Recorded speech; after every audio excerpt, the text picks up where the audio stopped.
So today I'm going to talk about case studies. Because in every corporate strategy study you do, you're going to do case studies. And you're not doing case studies just to be busy and show that you know what you're talking about. Case studies are important. You do case studies for two reasons. One is you want to understand what other companies have done. You want to understand it. So a lot of consultants, I think, do case studies because they want to show the client that someone has done what they are recommending. And to me, that misses the point of case studies a little bit. Look, I've worked in certain sectors, like substantially. I've worked in banking quite a bit when I was younger. I worked in resources extensively. But I'm not going to sit here and tell you that I know everything about resources. I'm not going to say that if you just throw up a company like, I don't know, Gazprom in front of me, I can in 5 seconds diagnose their problem and tell you what they need to do. That's naive. But the point is that the case studies gives the consulting team a chance to find out actually what people did. So case studies become important to help the team understand what happened and then to show the client that, you know what, if someone's not done what we're recommending, we can then use examples to construct why we're recommending this. For example, if 15 companies did opposite of what we're saying, we can always say, look, 15 companies did this. These are the returns. This is why they did it. The returns haven't been great, but if the returns have been great, their context and environment is different to you. This critical success factors for their strategy to work doesn't exist for you. So the point is, case studies can be anything, right? There is one problem I have with case studies beyond what I've mentioned. And this is this propensity for consultants to like to analyze companies that exist today. When you go into most studies, you'll see consultants, let's assume you're doing a study to help a mobile company enter a new market, right? Let's say you enter China. Now, what most people would do is they would go out and say, which are the most recent companies that have entered China? And let's do a case study about them. Now, I have a problem with this kind of approach. The reason most consultants do this is because it's a laziness factor and it's also a lack of logic factor. The laziness factor plays in by saying that if a company recently entered the Chinese market, there's bound to be more analysis about it and more press clippings, and the CEO of the client is likely to know more about it, so if we talk about it, it's relevant. That's the laziness side. The lack of a logic side is that what if all the companies that recently entered the Chinese market are not in the telco space? What if they're other kind of companies? What is the point of showing a milk company entering China for a telco? So this need to do case studies about the latest companies is a problem I find in strategy studies. And I've seen it very often. It upsets me a little bit, and I won't lie. I take things personally when it comes to clients.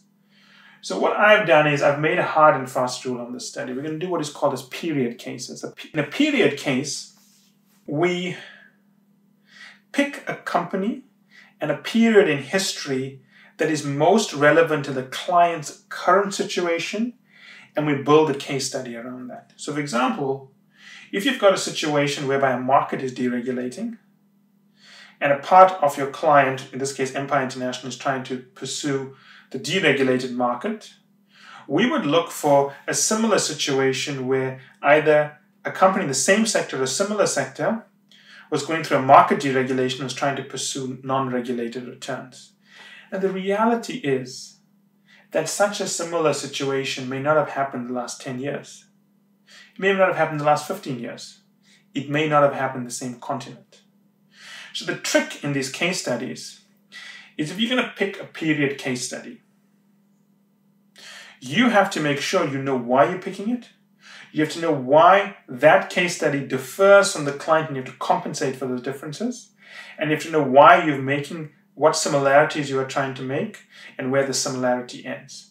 Now, period case studies are damn difficult to do because you're designing this case study uniquely for the client. You're not buying it off a shelf. You're not just reading the latest press clippings. Most times, such a case study doesn't exist. You have to go back, analyze the company, look at historical records, speak to previous people involved. It's much more work. But the thing with period case studies is they work very well for capital-intensive businesses where the rate of change in the industry is very slow. What do I mean by that? Well, think of deregulation in the electricity sector. It doesn't happen every year, right? A country doesn't deregulate the electricity sector every year. It happens once. That's it. Then it waits another 10, 15 years for more changes, then it'll deregulate a little bit more. So, in a sector like energy, telecoms, healthcare, there's no point in looking at recent things. You have to find a peer comparison, a case study that mimics or occurred at a point in time similar to the client situation. And the odds are it's not going to suit your propensity to search on Google for the latest articles. It may have happened 15 years ago when there's not a lot written about this. And it's harder work to prepare those case studies. In the tech sector, you could argue that maybe it's easier, right? You got a new startup allowing people to show naked photos of themselves roughly every year. So you could say, well, because the rate of change is so rapid, we can just case study anyone at any time. I would argue that's not true. Because while the company may be in a similar situation, the context may be different. Sure, you may be doing a study for Facebook and you're then analyzing Snapchat because they're recent, right? But the environment within which Snapchat grew is different from the environment within which Facebook is now facing. So you have to decide, do you want to pick a company exactly like the client with a completely irrelevant context? Or do you want to pick a context that's completely irrelevant and the company may not be relevant? My point is, either is fine provided you're aware of the differences and you can compensate for it. Now, if you go onto the map online, anyone can watch the map. It's extremely detailed. If you lay it out page by page, it's over 40 pages long. 40 A4 pages. An A4 page is about 30 odd centimeters. It's about 30 odd centimeters long, right? So that's divided by 3, that's over 13 meters this map is. Every single step. And the case studies we looked at was ABB, a energy behemoth that went a little bit crazy and got drunk on its supposedly superior management processes and collapsed. RWE, a very, very conservative company. Enel, the Italian utility. And then we looked at the US market structure. And we looked at ESB International, which we felt was a very, very good comparison to make for Empire International because they both handled deregulation in a very, very wait-and-see approach while protecting their core business, right? So the takeout of this podcast is when you're doing case studies, first, take it seriously. You may find things there that are very useful. It upset me when I was a partner, and it upsets me now thinking about those partners who I hear them in a study saying, do this case study because it proves my point. I sometimes tell people, do a case study because it proves an alternative point. And I want to see why they chose that option. Why did they choose a different option from what we are recommending? We need to understand that. Right? That's good strategy. So if you can do case studies, don't just do it to convince a client of something. Do it to help with your thinking. And second, focus on period case studies. Because what you'd find is context matters enormously, and the context within which a company operates is usually period relevant. And the more capital intensive or higher the barriers to entry, the periods occur in cycles over long periods. So if deregulation is occurring now, you're not going to find a deregulation example at least within the last 10 years.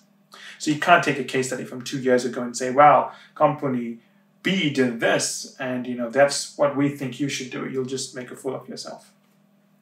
Now, as always, I would urge you to comment, send me your thoughts and so on about how to do case studies. But remember that if you look at the lab study, which is also online, where we helped a major Latin American bank consider entering the US market, we did our case studies very differently there. Because in the power sector study, we're examining the same issue. How does a company respond to rapid change?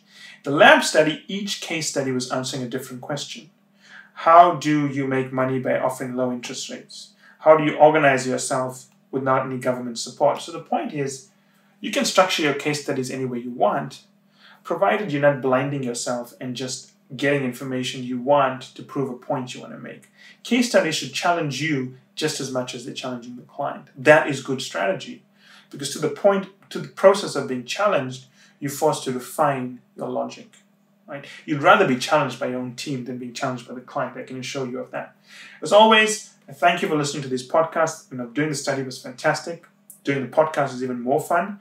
I would urge you to post comments, ideas, queries, and so on, and we'll be more than happy to respond to them and give you more insights into how we ran this enormous study. And just remember that corporate strategy, you have to be able to run these workshops if you want a senior position in industry or a consulting firm advising the captains of industry.